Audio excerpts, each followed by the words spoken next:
आखिरकार चांद इस ग्रह का उपग्रह है और मजबूरी में इस ग्रह से बंधकर घूम रहा है। और इसका महत्व क्या है? पूर्णिमा और अमावस्या को महत्वपूर्ण क्यों माना जाता है?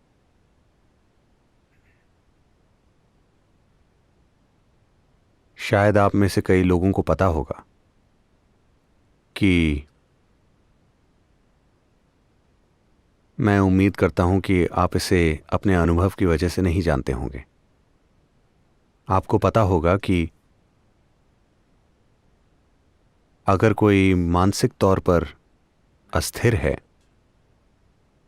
तो पूर्णिमा और अमावस्या के दिन वो सामान्य से थोड़ा ज़्यादा परेशान हो जाते हैं। क्या आपको ये पता है? आपके साथ ऐसा होता है?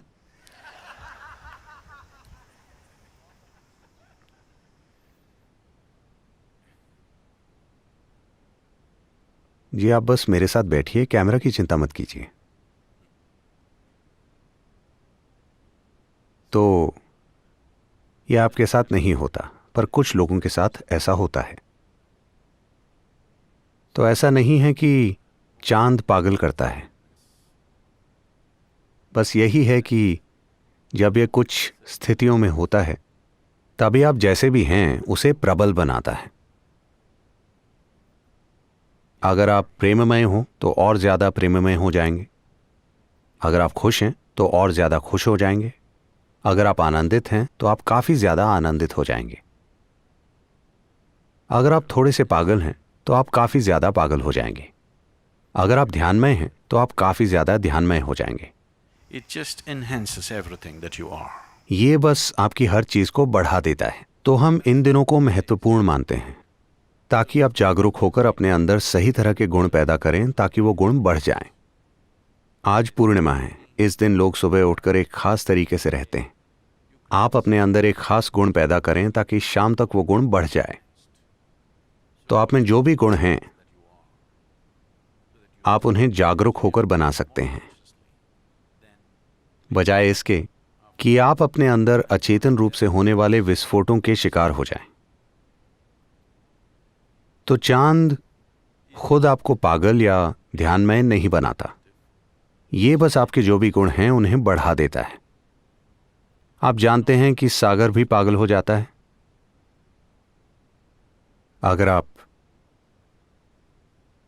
अगर आप समुद्र तट पर तैर रहे हैं तो यह आपके लिए पागलपन है। अगर आप एक बड़े जहाज के कप्तान हैं तो यह आपके लिए वरदान है। लेकिन कुछ होता है, पूरा समुद्र ऊपर उठने की कोशिश करता है। जब सागर ऊपर उठ रहा हो तो यह स्थिति आपके भी ऊंचा उठने में सहायक हो सकती है, अगर आप में इसका इस्तेमाल करने की इच्छा है। और इंसानी जीवन पर चांद का प्रभाव इससे कहीं ज्यादा है। खुद के साथ कुछ भी करना हो तो यह जानना मददगार होता है कि चांद किस अवस्था में है, क्योंकि यह सिस्टम में अलग अलग तरह के गुण और ऊर्जाएं पैदा करता है। अगर कोई जागरूक है तो उसका इस्तेमाल कर सकता है।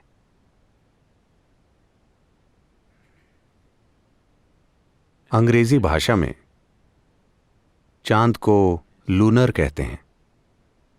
अगर आप एक कदम आगे बढ़ाएं तो आप लूनर्टिक बन जाएंगे।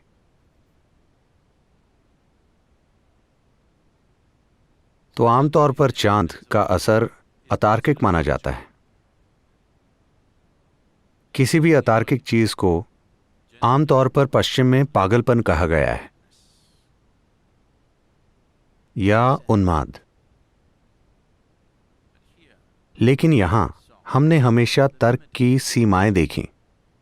तर्क जीवन के भौतिक पहलू को चलाने के लिए बहुत कारगर है। अगर आप व्यापार करना चाहते हैं, आप घर बनाना चाहते हैं, आप दुनिया में सभी चीजें करना चाहते हैं, तो आपको तार्किक होना होगा। इसे करने का और कोई तरीका नहीं है। हमारे साथ समस्या यह है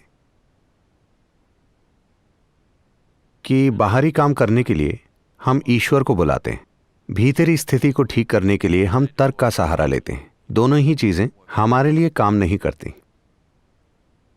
तो जब बात जीवन के भीतरी आयामों की हो और अगर आप तर्क की सीमाओं से बाहर कदम रखने के लिए तैयार ना हो तो कभी भी कुछ नहीं होगा। अगर मैं आपसे आंखें बंद करके कोई बहुत ही सरल चीज करने के लिए कहूं और आप यहां बैठकर हिसाब लगाएं, ठीक है अगर मैं ऐसा करूंगा तो मुझे क्या मिलेगा, ये और वो, तो आपके साथ कभी भी कुछ भी नहीं होगा। अगर आपको किसी भी सुंदर चीज का स्पर्श पाना है, अगर आपको ध्यान का स्पर्श पाना है, अगर आपको प्रेम का स्पर्श पाना है, अगर आपको आनंद का स्पर्श पाना है, तो आपको अतार्किक होना होगा। हर चीज तार्किक रूप से ठीक है, लेकिन आपका चेहरा लटका हुआ है क्योंकि आपकी हर चीज ठीक है। आप ठीक हैं, लेकिन जीवन इस तरह से काम नहीं करता। जब आप सुबह उठें, कल सुबह जब आप उठें, तो बिस्तर में लेटे हुए 100% तार्किक रूप से सोचें। अपने जीवन के सभी खूबसूरत पलों के बारे में मत सोचिए। किसी भी ऐसे अनुभव की ओर मत जाएं जो आपके लिए महत्वपूर्ण हो।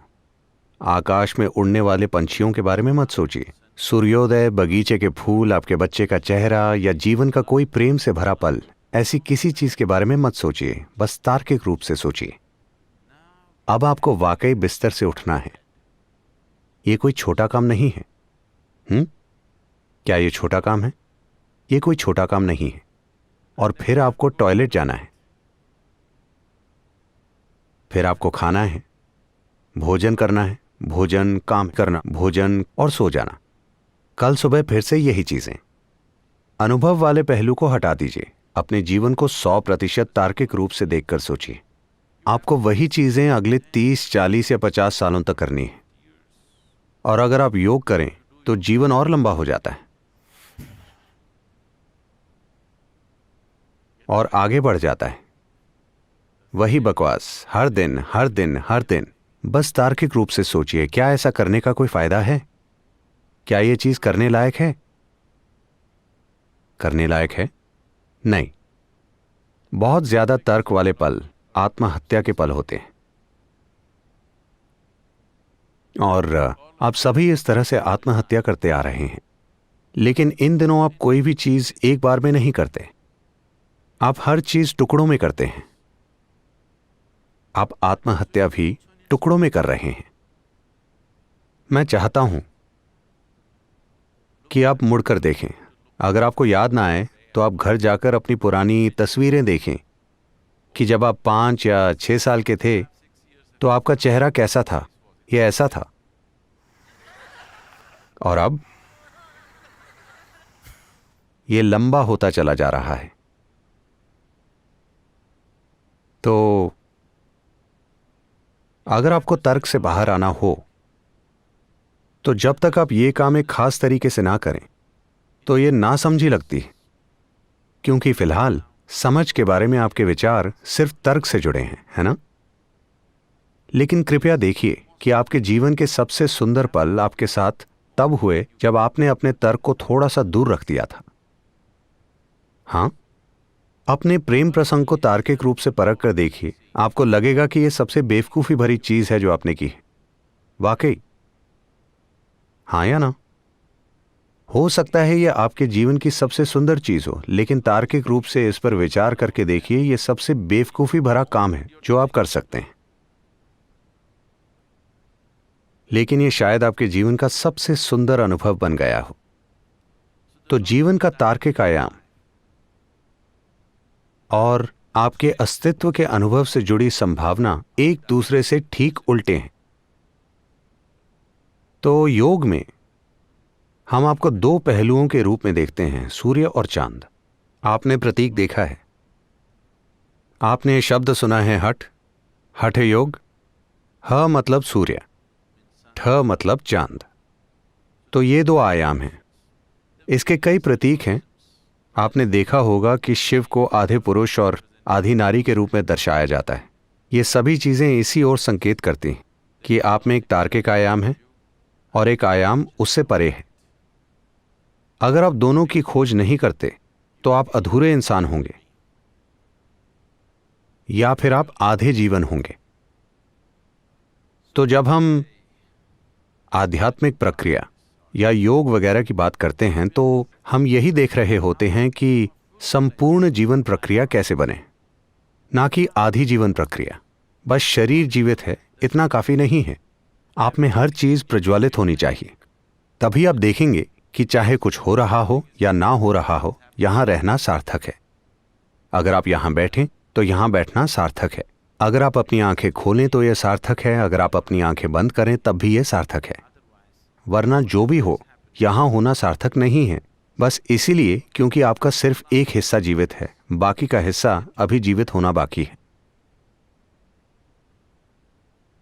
तो चांद, आज पूर्णिमा है और बादलों ने उसे ढका हुआ है, पर चिंता मत कीजिए। चाहे आप उसे देख पा रहे हों या ना देख पा रहे हों, चांद का असर बिल्कुल मौजूद है।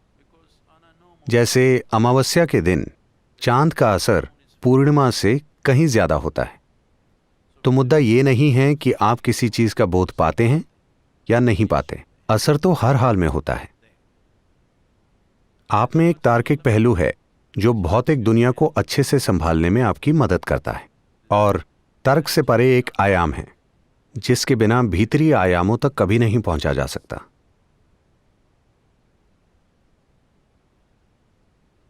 चांद उस तर्क से परे के आयाम का प्रतीक है।